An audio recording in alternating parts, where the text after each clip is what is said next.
Today we have the 2018 Ford Fiesta. This vehicle has done just over 72,000 miles. It has a manual transmission and a petrol fuel type.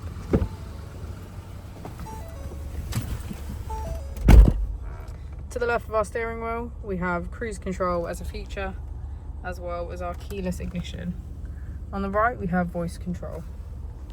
Moving on to our screen, we can access Apple and Android CarPlay, emergency assistance, mobile apps, smartphone integration, Bluetooth and navigation.